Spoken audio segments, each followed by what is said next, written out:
ఇప్పుడు కొత్తగా real estate invest చేయాలనుకున్న వాళ్ళు మూడు ప్రాంతాలు ఆలోచిస్తున్నారు. ఒకటి అమరావతి, రెండు విశాఖపట్నం, మూడు హైదరాబాద్. మూడిట్లో బెస్ట్ ఎక్కడంటే మీరు ఏం చెప్తారు? చూడండి, బెస్ట్ అనేది దానికన్నా నేను చెప్తానంటే సూటబిలిటీ. మీరు ఆంధ్ర బేస్డ్ అనుకోండి, మీకు ఆంధ్ర ప్రదేశంలో మీరు ఆంధ్రాలో ఉంటారు, కానీ ఇక్కడ ఉద్యోగ రీత్యా ఇక్కడ ఉన్నారనుకోండి, ఆంధ్రాలో పెట్టుబడులు పెట్టవచ్చు. కానీ మీరు నార్త్ ఇండియన్ మిగతా స్టేట్స్ నుంచి వచ్చారు, ఇక్కడ మీకు ఆంధ్ర గురించి ఏం తెలియదు అనుకున్న వాళ్ళు మాత్రం హైదరాబాద్లో ఇన్వెస్ట్మెంట్ చేసుకోవడం బెస్ట్. హైదరాబాద్లో ఏంటంటే అమరావతికి హైదరాబాద్ కొన్ని చూసుకుంటే ఇది ఆల్రెడీ ఇన్ఫ్రాస్ట్రక్చర్గా డెవలప్డ్ ప్లేస్. అక్కడ ఏంటంటే ఇప్పుడు ఇన్ఫ్రాస్ట్రక్చర్ డెవలప్ అవుతుంది. ఇది అనుకోండి ఫ్యూచర్ సిటీ. ఇదేంటంటే సిటీకి ఆల్రెడీ డెవలప్ అయ్యింది, ఇప్పుడు ఫ్లోలో జరుగుతుంది అనమాట. ఇక్కడ మనం చూసుకుంటే ఇప్పటికి కూడా మంచి లొకేషన్స్ ఉన్నాయి, మంచి రిటర్న్స్ రావడానికి అవకాశం ఉంది. కానీ ఏంటంటే ఒక కాస్మోపాలిటన్ కల్చర్ హైదరాబాద్ కొంటాలంటే అన్ని స్టేట్స్ వాళ్ళు వెళ్ళిపోయి ఇప్పుడు అమరావతిలో ఇన్వెస్ట్మెంట్ చేయాలండి. అంటే తెలుగు వాళ్ళు, అక్కడ సంబంధం ఉన్నవాళ్ళు, అక్కడ తెలిసిన వాళ్ళు ఇన్వెస్ట్మెంట్ చేయగలుగుతారు. కానీ అందరూ ఆ ధైర్యంతో వెళ్ళిపోయి అమరావతిలో డబ్బులు బాగా మంచి ఇన్వెస్ట్మెంట్ వస్తాయి అని కొన్ని ఫ్లోగా వెళ్ళిపోయి తప్పుడు ప్రచారం ఇన్వెస్ట్మెంట్లో అవ్వటానికి అవకాశం ఉంది. తప్పుడు ప్రచారాలు కాదు, ప్రచారం కన్నా ఏంటంటే ముఖ్యంగా మనం ఆలోచించాల్సింది ఏంటంటే ఇన్వెస్ట్మెంట్ చేసేటప్పుడు early bird always get the worm అన్నట్టుగా ఏంటంటే ముందుగా వెళ్ళిపోయి ఇన్వెస్ట్మెంట్ చేసిన వాళ్ళకి మంచి రిటర్న్స్ వస్తాయి, అందులో డోకా లేదు. కానీ అందరూ పెరిగిన తర్వాత ఇన్వెస్ట్మెంట్ చేసే వాళ్ళకి రిటర్న్స్ అనేది ఒకసారి ఎక్కువ రోజులు వెయిట్ చేయాల్సి వస్తుంది, చాలా నెంబర్ ఆఫ్ ఇయర్స్ వెయిట్. అది ఆ జాగ్రత్త తీసుకొని ఇన్వెస్ట్మెంట్ చేస్తే హైదరాబాద్లోనూ కొంతమందికి సోల్డబిలిటీ ఉంటుంది, రిటర్న్స్ వస్తాయి. అటు ఏపీలోనూ డెఫినెట్గా రిటర్న్స్ వస్తాయి. కంపారిజన్ అంటే దేనికి దానికేనండి. You cannot compare Hyderabad, Amaravati and Vizag. Different. ఎందుకంటే ఇది ఎప్పుడు ఏంటంటే ఒక ఇన్వెస్టర్స్ కానీ వాళ్ళ యొక్క మైండ్ సెట్ను బట్టి ఉంటుంది, ఆధారపడి ఉంటుంది. మీకు ఎన్ని సంవత్సరాల్లో మీకు ఇన్వెస్ట్మెంట్ చేయాలన్నప్పుడు what is your time horizon, ఎన్ని సంవత్సరాల్లో మీకు రిటర్న్స్ కావాలనుకుంటున్నారు, మీకు ఇంకా హోల్డ్ చేయగలరా, మీకు పేషెన్స్ ఉందా అనేది కూడా మెయిన్ ఫ్యాక్టర్. మీ బడ్జెట్ ఏంటి అది కూడా ఒక ఫ్యాక్టర్. ఇవన్నీ కన్సిడరేషన్ చేసుకుని మీకేది సూటబుల్లో ఉంటే ఏంటంటే 3 చోట్ల అద్భుతమైన అవకాశాలు ఉన్నాయి. రిటర్న్స్ అనేది మీరు పెట్టే లొకేషన్ బట్టేసేసి ఏ రేటు కొన్నారనే దాన్ని బట్టేసి ఈ 2 ఫ్యాక్టర్స్ని మీరు కన్సిడరేషన్ చేస్తే డెఫినెట్గా రిటర్న్స్ వస్తాయి. సార్ మామూలు బేసిక్గా హైదరాబాద్ మార్కెట్లో రిజిస్ట్రేషన్లు అయితే బాగున్నాయి, కానీ ఒక ప్రచారం ఏం నడుస్తుంది, మార్కెట్ పడిపోయిందని నడుస్తున్నారు. ఏది నిజం సార్ ఇందులో? చూడండి, ఇప్పుడు దీనివల్ల ఎవరికి లాభం? మార్కెట్ పడిపోయింది అనేది అది ఒక ప్రచారమేనా? దీనివల్ల ఎవరికి లాభం, ఎవరికి నష్టం? ఈ విధంగా డిస్కషన్లు, ఈ విధంగా బయట ఆ మార్కెట్ పడిపోయింది, హైదరాబాద్ మార్కెట్ ఇంకా టైం పడుతుంది అంటే ఇది మళ్ళీ స్పీడ్గా గ్రోత్ అవడానికి అని చెప్పి అంటున్నారు. ఎంతవరకు ఇది? నేను చూడండి, ఒక్కటేంటంటే రియాలిటీని ఇన్వెస్టర్ అనేవాడు, స్మార్ట్ ఇన్వెస్టర్ అనేవాడు రియాలిటీని గ్రహించడం ఇంపార్టెంట్. ఇప్పటివరకు సెంటిమెంట్ డౌన్ అయింది, కానీ రియాలిటీ పరంగా ఎక్కడా కానీ లెక్కల్లో ఎక్కడా తగ్గల, రిజిస్ట్రేషన్స్ తగ్గల.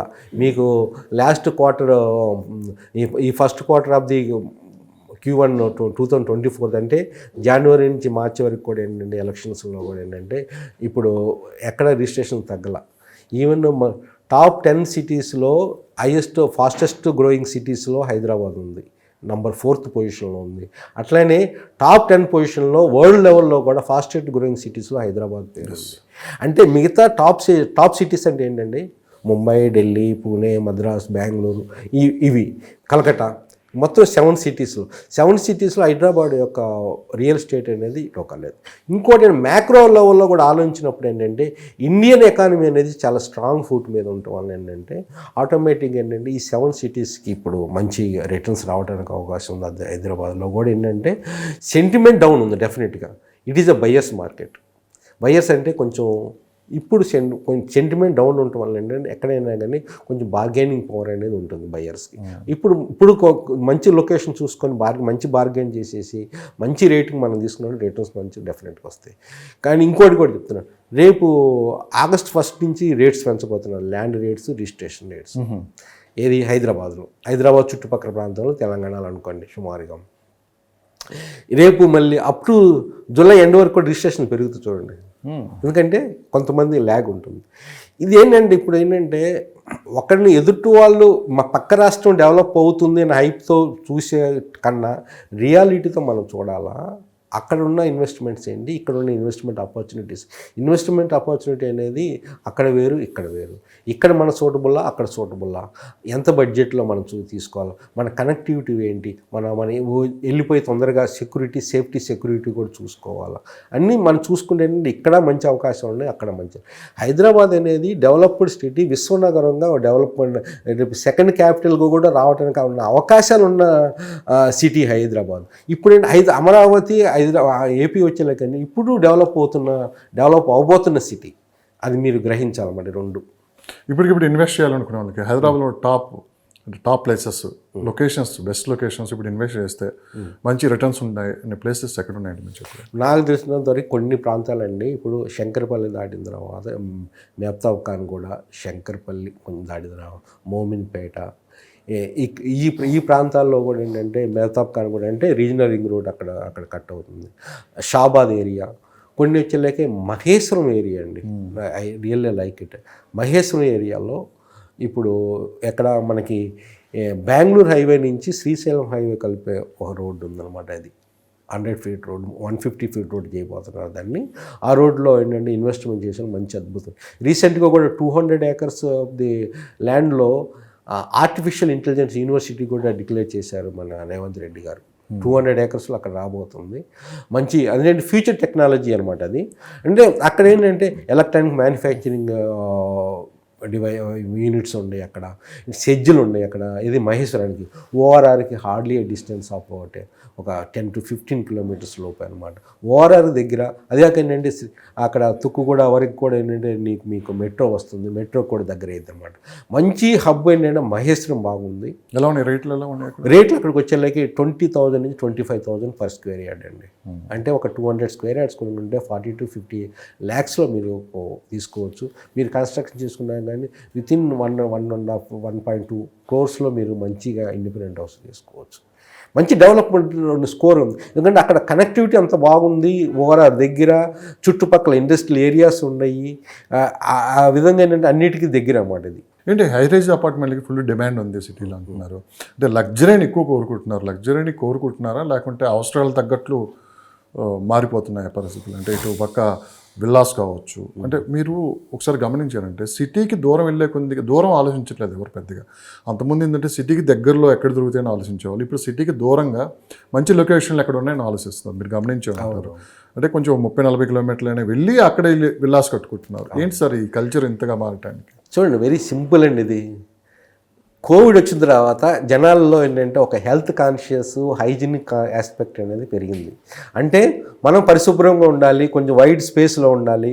కోవిడ్ వచ్చిన తర్వాత ఇంకోటి ఏం జరిగింది, వర్క్ ఫ్రమ్ హోమ్ ఉంది. అన్నీ స్కూల్ కూడా అక్కడే, ఎడ్యుకేషన్ అక్కడే, జాబు అక్కడే. అంటే ఇప్పుడు ఒక ఇంట్లో ఉన్నప్పుడు అటు వచ్చినప్పుడు ఒక రూమ్ సపరేట్గా జాబ్ చేస్తున్నప్పుడు, ఆన్లైన్గా వర్క్ చేస్తున్నప్పుడు సపరేట్గా ఒక రూమ్ ఉండాలి. అట్లనే వాళ్ళకి పిల్లలు ఉంటారు, పిల్లలకు స్కూల్ ఉంటుంది, వాళ్ళు కూడా ఏంటంటే ఆన్లైన్ క్లాసెస్ జరుగుతూ ఉంటాయి, వాళ్ళకి ఒక రూమ్ కావాలి. అంటే డిమాండు ఎక్కువ స్పేస్ ఉన్న ప్రాపర్టీస్కి పెరిగింది. ఇంకోటి ఏంటంటే అరే రేపు ఉంటామో లేదో తెలియనప్పుడు కోవిడ్ అట్లా తీసుకొచ్చింది అనమాట. రేపు ఉంటామో తెలియనప్పుడు ఉన్నంతవరకు మంచిగా క్వాలిటీగా, మంచిగా హ్యాపీగా హెల్దీ ఎన్విరాన్మెంట్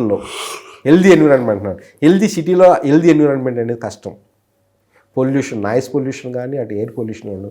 అందువల్ల ఏంటంటే ఎక్కడైతే కనెక్టివిటీ ఉంది ఒక హాఫ్ అన్ అవర్ వరకు డ్రైవ్ చేయడానికి ready. Even IT people even 1 hour also they ready.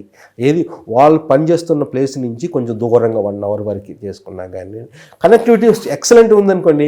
ఆ 1 hour అంటే నీకు ఎన్ని కిలోమీటర్స్ పోతుంది? నీకు 100 kilometers అంత పాటలో. ఇప్పుడు 50 వాళ్ళ వర్క్ ప్లేస్ నుంచి ఎంత దూరం వెళ్ళినా కానీ ఒక 50 kilometers లోపే. అంటే 50 kilometers లోపే అంటే 30-40 minutesలో వర్క్ ప్లేస్కి వెళ్ళిపోతున్నారు. కనెక్టివిటీ బాగున్నప్పుడు రేపు ఇంకా రీజనల్ రింగ్ రోడ్ రాబోతుంది. ఇంకా రేడియల్ అవుటర్ రింగ్ రోడ్కి రీజనల్ రింగ్ రోడ్ కనెక్టివిటీ చాలా more than 50 radial roads connectivity చేయబోతున్నారు.